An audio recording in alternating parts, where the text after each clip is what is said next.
But not on that camera. And Chris, you have like... Maybe the water just went off, but you know, they cut it. Hello, we're talking about yoga for repetitive stress injuries. Did you all get out with your identification? We're talking about yoga. How to figure out what is yoga about.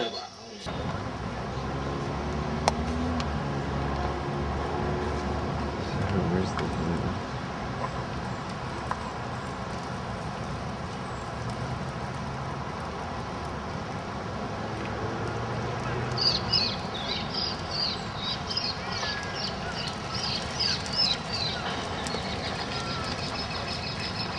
So the 5-minute version goes like this. Okay. We'd like to understand the way yoga lifts us out of repetitive stress injuries and carpal tunnel, the way they manifest as carpal tunnel pain. We want to look at the way the problem sits in our body, and then we can understand the way yoga interferes in that process. So the first thing is to look at why they call carpal tunnel problems, why they're related to a whole series of repetitive stress injuries all the way across the shoulder joint into the neck. Turning.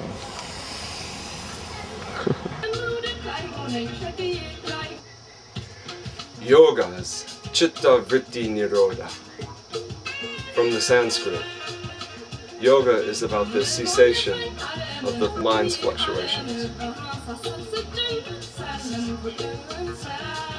Yoga is calming the mind. Yoga. Wonder what the fade T. ST. I don't know what that means. Okay, that's just beautiful. He said, when he said down the street. Okay, I heard yeah, it's further down. Twice. Which way? Then he was pointing like this way. He was waving his hand. Is that this way? Is it a tunnel? Right.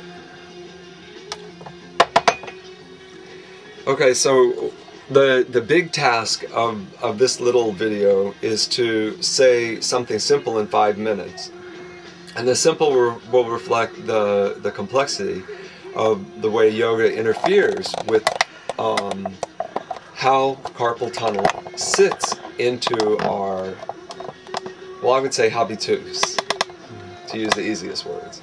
So our habits, our daily habits are repetitively stressing or injuring, creating micro injury, micro tears to some aspect of the joint, some aspect of the musculature across the joint.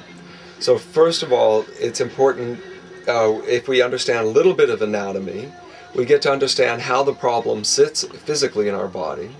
From that point, we begin to understand that there are basically 3 ways that yoga interferes with this. And the first way is yoga teaches from the inside out our anatomy, so our awareness of our own anatomical structure. We learn to be with the fullness of the joint, that is, where the joint is at its maximum efficiency, when the joint is at balance. So awareness, coming from practicing yoga, develops balance in the joints. The second thing is it develops strength. We learn to use the fullness of the joint. We don't fall or collapse into one aspect or another. So when we balance out the joint, we learn the action of movement in a more full way.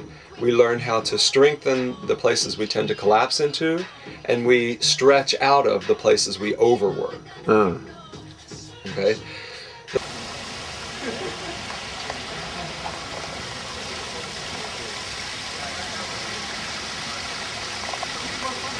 Look at those demons who down the protectors up in the gate. The third and perhaps most important thing that yoga does is to teach us how to fight the way stress acts as a matrix and pulls the problems of carpal tunnel, of repetitive stress injuries into sitting in our body. So when we're stressed, we're holding this tight little movement that we're doing, and we hold that stress, and then we don't, when we walk away, we don't leave it. So yoga helps us to find the ability to let go of that.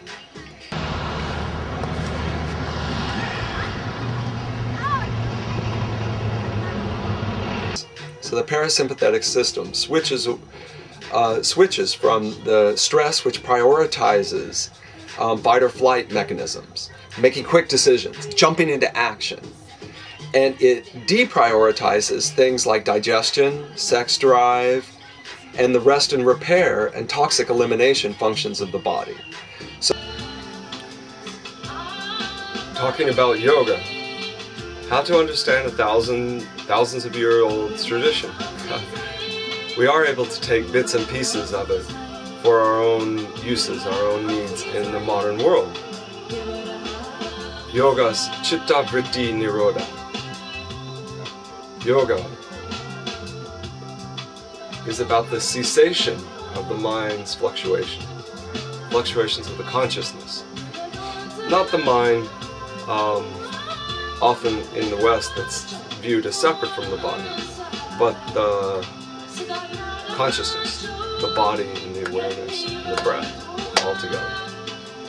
Yoga Chitta Vritti Nirodha. Passing by.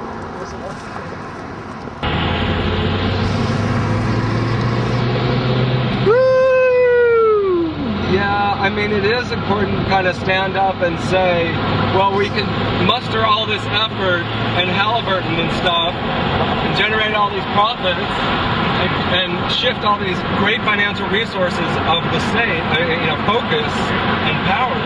And we're aiming at that and not aiming at dealing with the real problem of dealing with the masses of people that are going to be displaced by global climate change. And it's going to happen all over the globe. I mean, and this is the state of affairs for the next, few decades, right? And suddenly there's a big need for all the techno, all the engineers, all the machines need to work right, all the delivery systems have to be efficient. They're having a hard time getting water into, Houston or I have the answer. Get the Arabs to help us build salt desaltalizers. Yeah, there you go. There you go.